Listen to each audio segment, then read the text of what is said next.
Good morning.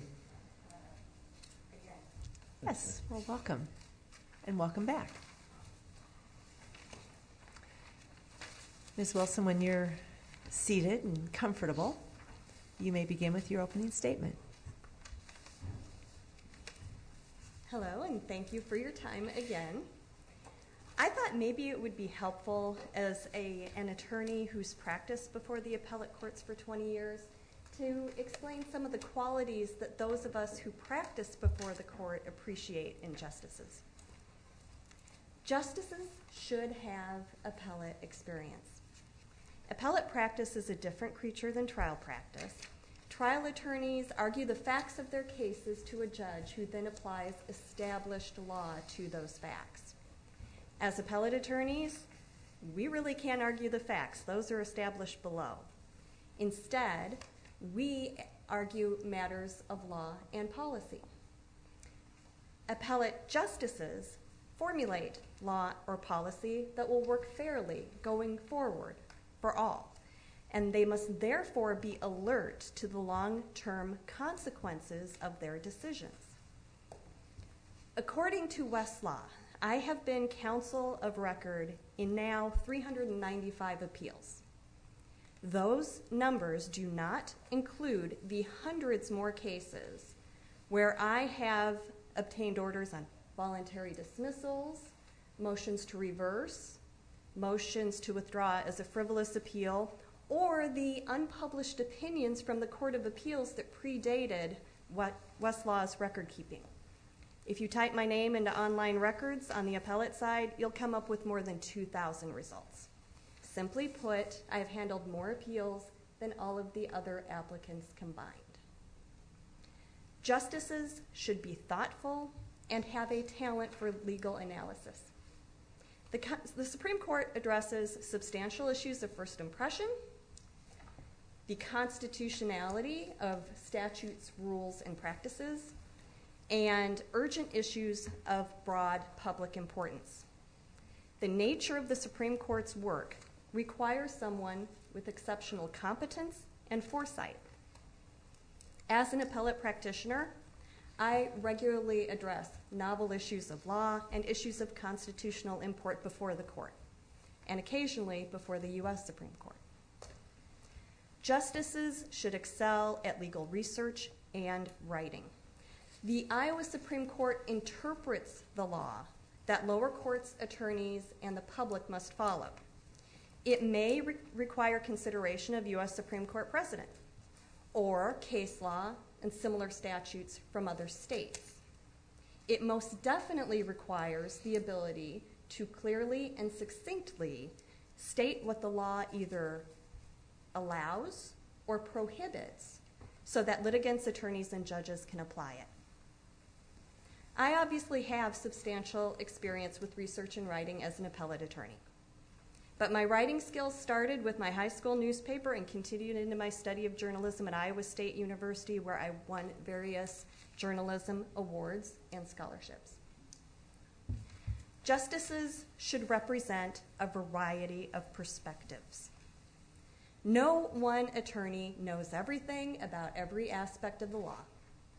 Having justices with different experiences and perspectives avoids the pitfalls of groupthink and makes resulting opinions better informed and more defensible. Given that nearly half of the court's opinions in 2019 involved issues of criminal law, adding someone with significant criminal law experience would add to the breadth of the court's knowledge base. Justices must be willing and able to handle administrative tasks. The court does more than simply rule on cases. It is a co-equal branch of government with a $180 million budget and employees that oversee a variety of tasks and programs. I have managed budgets and people through various organizations. I took my little 17-unit homeowners association from a paltry $1,000 in savings and a supposed $17,000 debt to the developer and turned it into a $50,000 surplus within 6 years. As chair of the Iowa State Bar Association Criminal Law Section Council, I revived their newsletter, spearheaded legislative proposals, some of which were enacted, increased communication with and involvement by membership, and led the section through the indigent defense funding crisis of 2011. I have organized 3-day continuing legal education seminars for 200 people through the Public Defender Association of Iowa. I have drafted policies to standardize their practices and amended their bylaws. I have also just recently joined the board of the organization to expand the scope of their activities. Justices should give thoughtful and respectful considerations to the arguments presented. A justice may wholeheartedly disagree with a legal argument by one of the parties, but all justices must remember that behind those legal arguments are people. Even when litigants lose their case, they should be able to walk away knowing the justices listened to their concerns and treated them fairly. I was asked previously whether, given my line of work, I might have some bias against law enforcement. Identifying mistakes in the handling of criminal matters is not bias. I collaborate on a regular basis with representatives of law enforcement and prosecutors, whether it is on the Jury Instructions Committee or the Criminal Law Section Council. I worked well for 2 years with various law enforcement groups on a draft proposal for electronic recording of custodial interrogations. As a public defender, my role is to zealously advocate for my clients, just as a prosecutor's role is to zealously advocate for the state. The role of an Iowa Supreme Court justice is different. It is not one of an advocate, but one of an impartial arbiter of justice. Justices should put the credibility of the court and the goal of equal justice for all ahead of personal or political interests. Our justices must act and rule in a manner that preserves and promotes the impartiality, integrity, and independence of our courts. It would be naive to think that applicants for the court come here with absolutely no personal opinions on any subject of public import. But all candidates should be willing to publicly acknowledge, as I do, that such preferences must give way to preserving the objectivity and the credibility of the court. I am aware that for a period of time, I will not be able to hear cases in which my current office is a party. I am aware I would need to discontinue memberships in organizations that may litigate before the court or, in my case, are defense-oriented. I am aware that I will have to recuse myself from any cases involving my husband, who is an assistant attorney general handling administrative law, even though I am fully comfortable telling him when he is wrong. I am willing to do these things because impartiality and judicial ethics require it. When I told my 6-year-old I was applying to be a justice, she asked me, "Mom, why do you want to tell other people what to do?" A fair question, given that I'm not sure that really works for me at home. In truth, though, I'm applying for the court because I believe I have something different to offer. I sincerely believe that my experience with appellate practice, criminal law, budgets, legislative matters, and public speaking would benefit the court and the people of this state. I thank you for your consideration and am willing to answer questions at this time. Well, thank you. And we will begin with questions with Mr. Sukup. Thank you. Good morning, Ms. Wilson. You mentioned you had some legislative suggestions that were enacted. Which ones you felt had the most impact?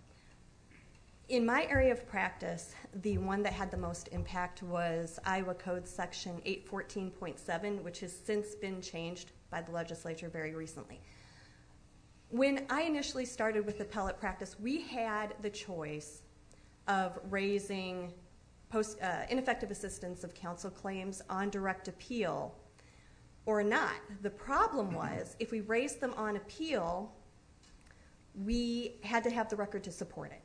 Otherwise, they would get denied immediately.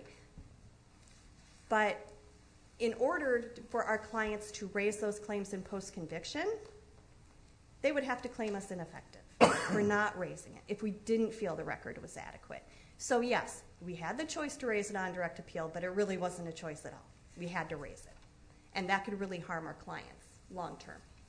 So 814.7 gave us the true choice, gave our clients the true choice, that we could raise those ineffective assistance claims on direct appeal if there was a record to support it.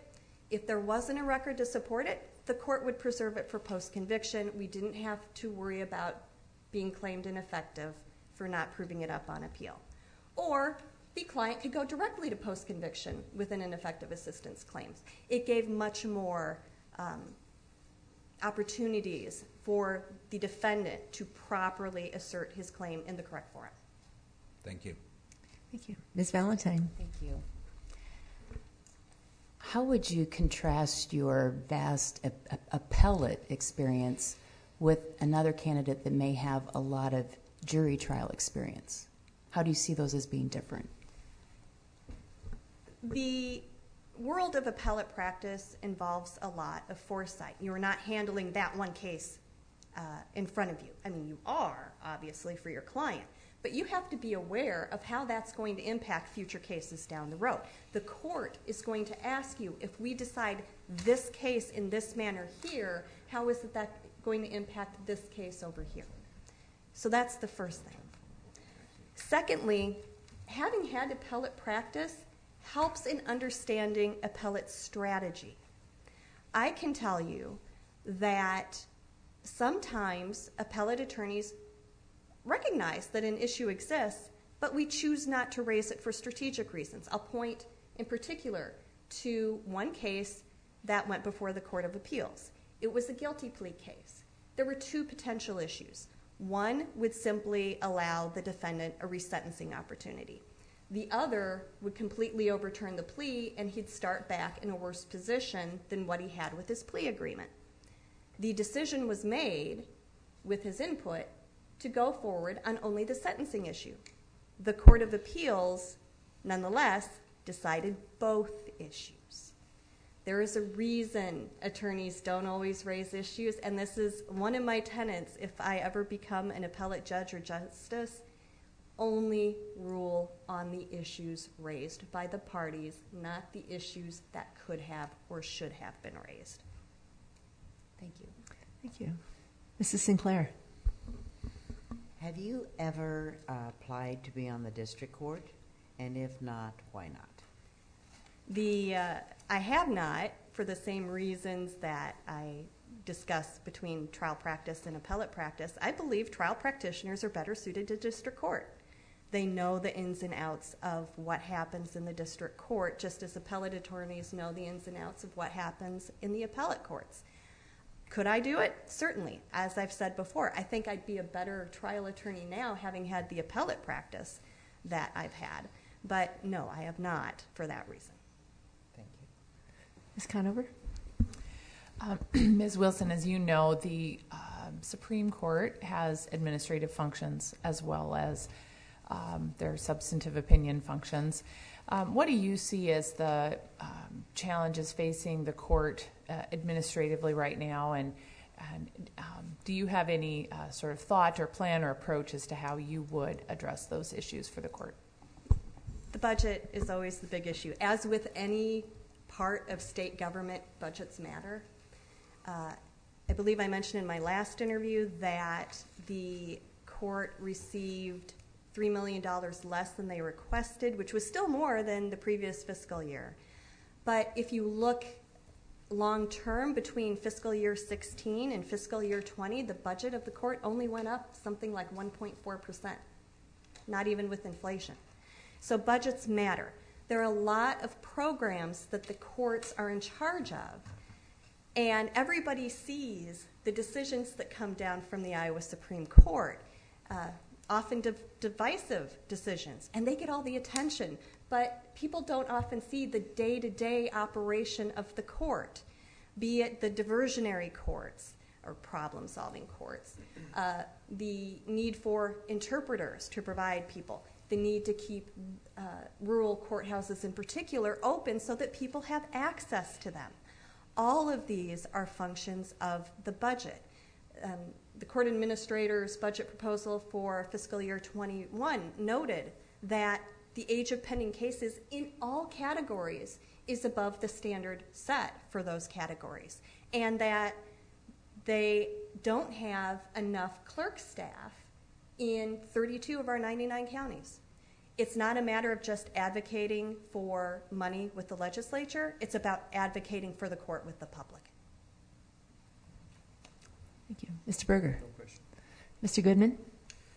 Ms. Wilson, thank you for your application.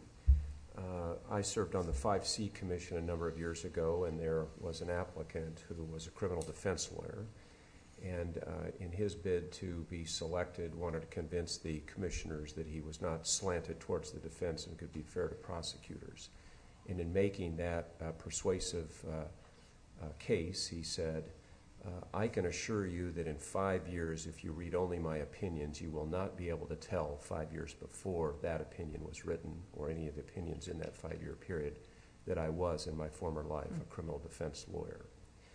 And I did not ask the question, but it occurred to me the best way to test that would be to say, are there instances where you have made argument to the court that are well-founded in fact and based upon the law, where you said to yourself, if I were on the bench and not advancing this argument, I would rule against me?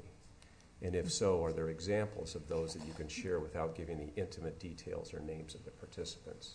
Absolutely, because just because you're an advocate for a particular client doesn't always mean you agree with the positions that you're arguing. I'm hesitant to say which cases those are, only because even if I give you the general principle of law, you're going to know which cases those are. Okay, thank you. Mr. Bloom. No questions, thank you. Mr. Bevel. No questions. Ms. Law. Well, first, I'd like to commend you for being an HOA president. I'm a real estate attorney and deal with HOA issues. So if you can handle homeowners with problems, I think you have good problem-solving skills. So I'd like to commend you on that. We had an applicant earlier today that suggested that this applicant was a better choice for the court because she went to a top law school. You graduated from Drake Law School, as did I and a few members on the commission. Would you comment on whether you think that makes a difference what law school you went to? Gladly. I will point out there is currently nobody from Drake on the Iowa Supreme Court. Are you selecting the student or are you selecting the school? I've gone to CLEs where professors from Harvard Law School have spoken, and it's never a good scene when audience members have to correct them. Just because you went to an Ivy League school does not mean you are a better lawyer. And I'm also going to tell a little story. I'm going to not use the name of the judge, but people can probably figure it out.